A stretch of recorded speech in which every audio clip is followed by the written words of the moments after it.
চালের গুঁড়ো দিয়ে যে পুর ভরা এমন মজার জলখাবার তৈরি করা যায়, না দেখলে কিন্তু বিশ্বাসই হবে না। দেখতেও যেমন সুন্দর, জলখাবারগুলো খেতেও কিন্তু হয় ভীষণ মজার। নমস্কার বন্ধুরা, নতুন একটা পর্ব দেখার জন্য আপনাদের সবাইকে অনেক অনেক স্বাগত। আজকে আমি একদম ইউনিক একটা জলখাবারের রেসিপি আপনাদের সঙ্গে শেয়ার করব। প্রত্যেকদিন সকালে যদি রুটি, পরোটা, ভাত খেতে ভালো না লাগে, তাহলে কিন্তু এই জলখাবারটা তৈরি করে নিতে পারবেন। খেতে কিন্তু ভীষণ মজার হয়, আর তৈরি করে নেওয়াও কিন্তু খুবই সহজ। রেসিপিটি শুরু থেকে শেষ পর্যন্ত দেখবেন, আশা করি ভালো লাগবে। তাহলে চলুন বন্ধুরা, রেসিপিটি তৈরি করা শুরু করি। জলখাবারটা তৈরি করার জন্য আমি এখানে 4টে মিডিয়াম সাইজের আলু এরকম মিডিয়াম টুকরো করে কেটে নিয়েছি, আর নিয়ে নিয়েছি কিছুটা পরিমাণ কড়াইশুঁটি। কড়াইয়ের মধ্যে কিছুটা জল আমি বসিয়ে দিয়েছি। এবার এগুলো দিয়ে একটু সেদ্ধ করে নেব। প্রথমে আমি আলুগুলো দিয়ে দিচ্ছি।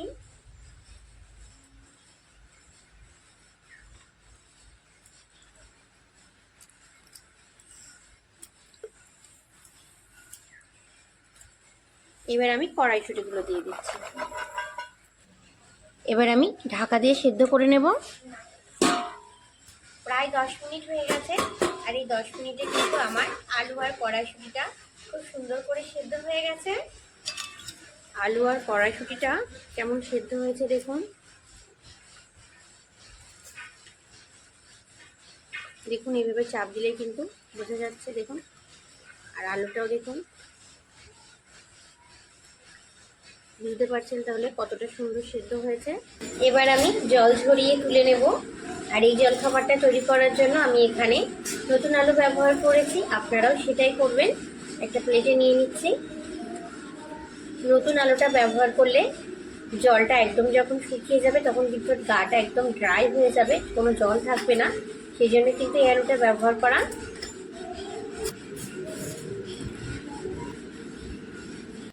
আলু আর কড়াইশুঁটিটা আমি ঠান্ডা করে নিয়েছি। এবার পুর তৈরি করে নেব। তার জন্য কড়াইয়ে আমি কিছুটা পরিমাণ সর্ষের তেল গরম করে নিয়েছি। তেলের ভেতরে ফোড়নের জন্য দিয়ে দিচ্ছি গোটা জিরে। নিয়েছি, ফোড়নে দিয়ে দিচ্ছি। কিছুটা পাঁচফোড়ন, কিছুটা গ্রেট করা আদা নিয়েছি, দিয়ে দিচ্ছি। দুটো কাঁচা লঙ্কা ছোট ছোট টুকরো করে কেটে নিয়েছি, দিয়ে দিচ্ছি। কালারের জন্য দিয়ে দিচ্ছি সামান্য একটু কাশ্মীরি লঙ্কার গুঁড়ো, দিয়ে দিচ্ছি সামান্য জিরে গুঁড়ো, দিয়ে দিচ্ছি হাফ টিস্পুন ধনে গুঁড়ো, দিয়ে দিচ্ছি পরিমাণ মতো হলুদ গুঁড়ো। মশলাগুলো একটু হালকা করে নাড়াচাড়া করে নেব। মশলাটা আমি সুন্দর করে নাড়াচাড়া করে নিয়েছি। এবার সেদ্ধ করে রাখা আলু আর কড়াইশুঁটিটা দিয়ে দিচ্ছি। যেহেতু আমি নতুন আলু নিয়েছি, দেখুন একদম কিন্তু উপরে যে জল ভাবটা একদম কিন্তু শুকিয়ে গেছে। তার জন্যই বলেছি এই জলখাবারটা তৈরি করার জন্য কিন্তু নতুন আলুটা নিতে হবে। এবার দিয়ে দিচ্ছি।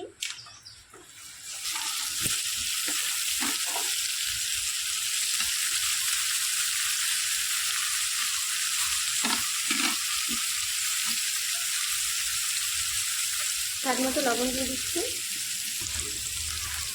মশলার সঙ্গে এবার খুব ভালো করে একটু কষিয়ে নেব।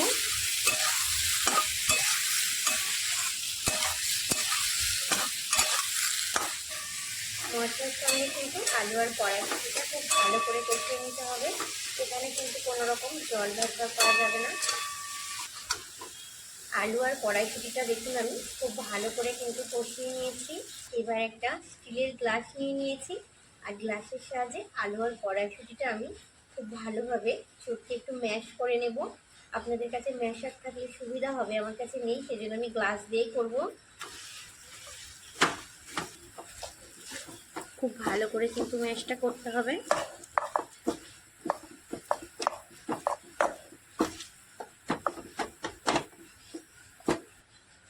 দিয়ে দিচ্ছি সামান্য পরিমাণে গরম মশলা। সব শেষে দিয়ে দিচ্ছি কিছুটা ধনেপাতা কুচি। নাড়াচাড়া করে মিশিয়ে নেব।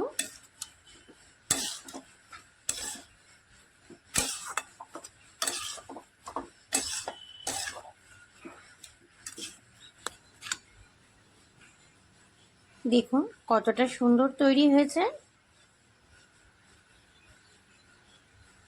এবার আমি নামিয়ে নেব, নামিয়ে নিয়ে একটু ঠান্ডা করে নেব। একটা প্লেটের ভেতরে নিয়ে নিচ্ছি।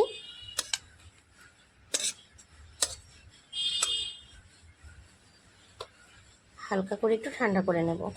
গ্যাসের উপর আবারও কড়াই বসিয়ে দিয়েছি। কড়াই এবার দিয়ে দেবো আমি 2 বাটি পরিমাণে জল। 1 বাটি, 2 বাটি জল দিয়ে দিয়েছি। জলটা একটু গরম করে নেব। যে বাটি মেপে আমি জলটা দিয়েছি এবার দিয়ে দেবো সেই বাটি মেপেই 2 বাটি পরিমাণে চালের গুঁড়ো। 1 বাটি নিয়েছি, দিয়ে দিচ্ছি। চালের গুঁড়ো দিতে হবে আর এমন নাড়াচাড়া করে কিন্তু মিশিয়ে নিতে হবে। আরও 1 বাটি নিয়েছি, দিয়ে দিচ্ছি।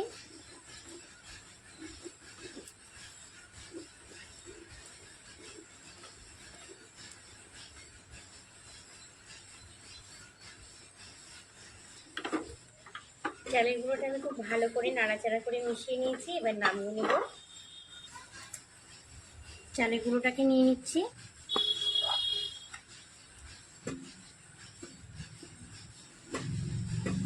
চালের গুঁড়োটা ঠান্ডা করে নিয়ে এইরকম খুব সুন্দর করে একটু মেখে নিতে হবে। কিন্তু জলে চালের গুঁড়োটা দেওয়ার সময় আমি একটু লবণ দিয়েছিলাম, আপনাদের সেটা দেখাতে ভুলে গেছি। দেখুন আমি গুঁড়োটা খুব সুন্দর করে কিন্তু মেখে নিয়েছি। এবার এখান থেকে কিছুটা করে মিশ্রণ নিয়ে নেব। একটু বেশি করেই নিতে হবে। দেখুন একটু বেশি পরিমাণে নিয়ে নিয়েছি।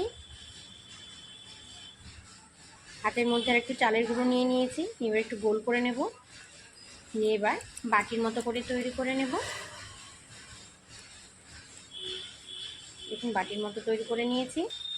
যে পুরটা আমি আগের থেকে রেডি করে রেখেছিলাম কিছুটা পরিমাণ নিয়ে এর ভিতরে দিয়ে দেবো।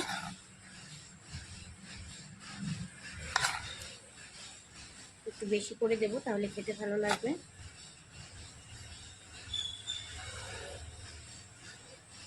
দেখুন দিয়ে দিয়েছি। এবার মুখটাকে খুব ভালো করে কিন্তু বন্ধ করে দিতে হবে। দেখুন বন্ধ করে দিয়েছি, আবারও গোল করে নেব।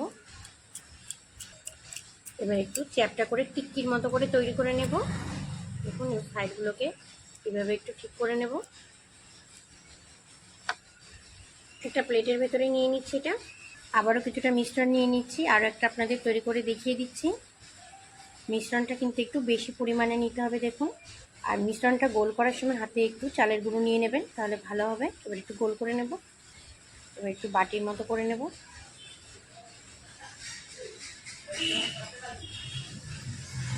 যে পুরটা আগের থেকে তৈরি করে রেখেছিলাম এর মাঝখানে দিয়ে দেব।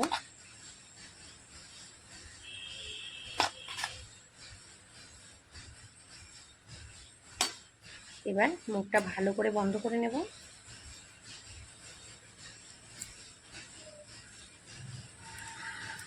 দেখুন বন্ধ করে নিয়েছি। এবার একটু চ্যাপটা করে নেব। দেখুন চ্যাপটা করে নিয়েছি। এবার সাইডগুলোকে একটু এইভাবে ঠিক করে নেব।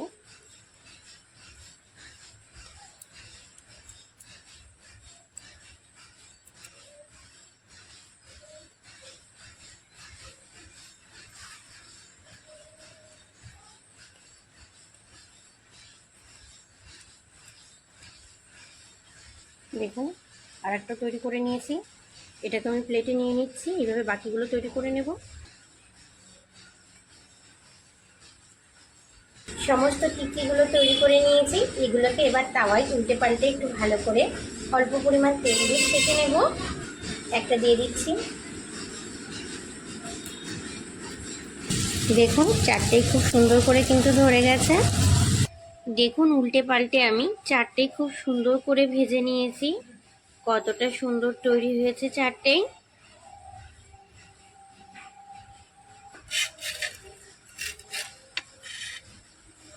দেখুন কতটা সুন্দর তৈরি হয়েছে।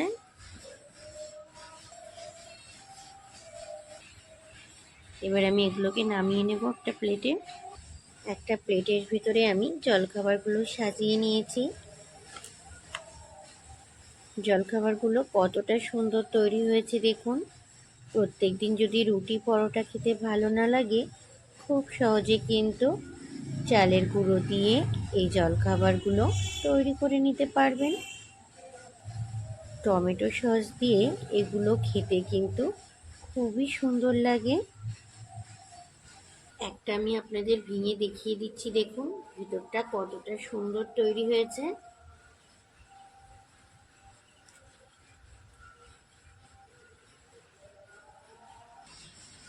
আমার আজকের তৈরি এই জলখাবারের রেসিপিটি যদি ভালো লাগে অবশ্যই ছোট্ট একটা কমেন্টে জানাবেন।